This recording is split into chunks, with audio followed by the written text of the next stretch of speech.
El régimen militar, la dictadura militar, que tomó el poder el 24 de marzo del 76 hasta el 10 de diciembre del 83, no fue entonces la primera dictadura, pero tuvo una característica saliente con respecto a las anteriores. Fue la dictadura más cruel, más brutal, más sanguinaria que padeció la Argentina.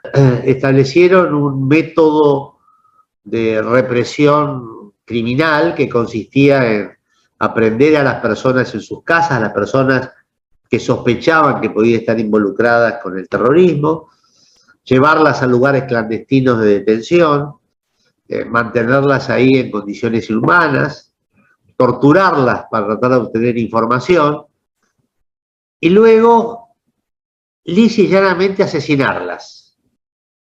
O bien, en algunos casos, legalizarlas, es decir, ponerlas a disposición del Poder Ejecutivo o de un tribunal militar, y en algunos otros supuestos liberarlas. Y todo este sistema estaba hecho en el más absoluto silencio, es decir, en secreto. Los habeas corpus que se iniciaban ante la aprehensión de las personas venían todos contestados de manera negativa. Por supuesto, los expedientes que se iniciaban por privaciones ilegales de libertad fracasaban. La barrera con la que se encontraban era el propio Estado. En la campaña electoral, cuando se abrió el proceso electoral, el gobierno militar, en el mes de abril de 1983, emitió un documento que se llamaba el documento final, en el que decía, bueno, acá se trató de una guerra, son acciones en las cuales si ha habido algún exceso se ha castigado y no se va a volver a hablar del tema. Y poco antes de dejar el poder, dictó una ley de amnistía que cubría a todos los delitos que se hubieran cometido en la represión del terrorismo, como también los que hubieran podido cometer las bandas terroristas.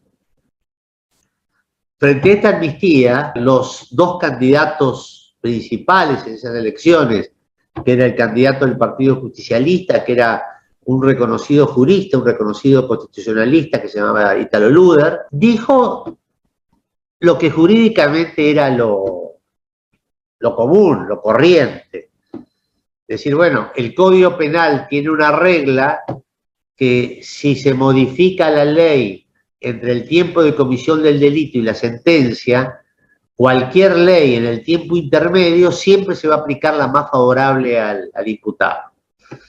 Con lo cual Luder dijo, mire, a mí no me gusta esta ley de amnistía, pero de acuerdo al artículo 2 del Código Penal, esto está cerrado, aunque la deroguemos por aplicación del principio de ley penal más benigna, no se puede reabrir esto.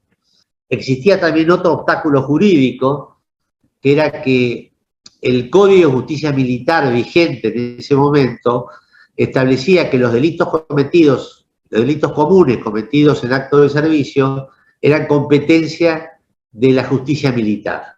Frente a esto, el otro candidato que fue finalmente triunfante, que fue Raúl Alfonsín, bueno, hizo una propuesta que en ese momento yo creo que era revolucionaria, innovadora. La estrategia de Alfonsín fue un juicio militar a los máximos responsables con una apelación a un tribunal civil y una suerte de presunción de obediencia debida para los oficiales inferiores.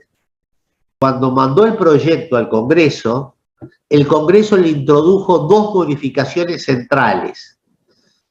Por un lado, dijo, muy bien, primera instancia militar, pero si el tribunal militar no resuelve, o mejor dicho, o tiene dilaciones inexcusables, etcétera, el tribunal civil se puede abocar al conocimiento de la causa. Es decir, la causa pasaba a un tribunal civil. Y por el otro, el Senado incorporó una regla que es que no exculpaba cuando los hechos fueran atroces y aberrantes. Como todos eran atroces y aberrantes, esa causal de obediencia debida se cayó. Así sancionó la ley del Congreso y a la vez Alfonsín le ordenó al Consejo Supremo que comenzara el enjuiciamiento de las juntas militares. Ese decreto de Alfonsín, el 158, en su carácter de comandante en jefe, que le ordenó al Consejo Supremo de las Fuerzas Armadas enjuiciar a las primeras juntas militares, ese es el juicio a las juntas. Así nació el juicio a las juntas. ¿Qué ocurrió? El Consejo Supremo de las Fuerzas Armadas inició actuaciones contra los integrantes de las 3 primeras juntas militares. Y llegó un momento, que fue en octubre del año 1984, que la Cámara Federal resolvió quitarle la causa al Consejo Supremo, abocarse al conocimiento de la causa. Ese expediente militar pasó a ser entonces juzgado por un tribunal civil, la Cámara Federal en lo criminal y correccional de la capital. Ya estamos en el juicio a las juntas militares. ¿Qué hizo la Cámara Federal? En un expediente que tenía un volumen monstruoso, decidió mantener las reglas de enjuiciamiento del Código de Justicia Militar que establecían la necesidad de una audiencia oral donde se juzgaran los hechos, lo cual le daba la posibilidad de imprimir un fuerte carácter acusatorio al proceso. Como no se podían juzgar, usted dice, bueno, ¿cómo se hace para juzgar miles y miles y miles y miles de hechos? Imposible.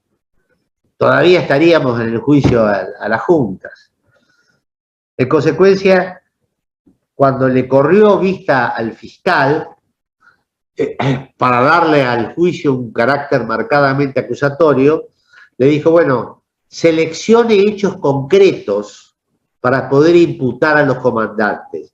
Al decir hechos concretos es el secuestro de María, las torturas de Pedro, el asesinato de José, es decir, hechos concretos para los que se pudiera defender.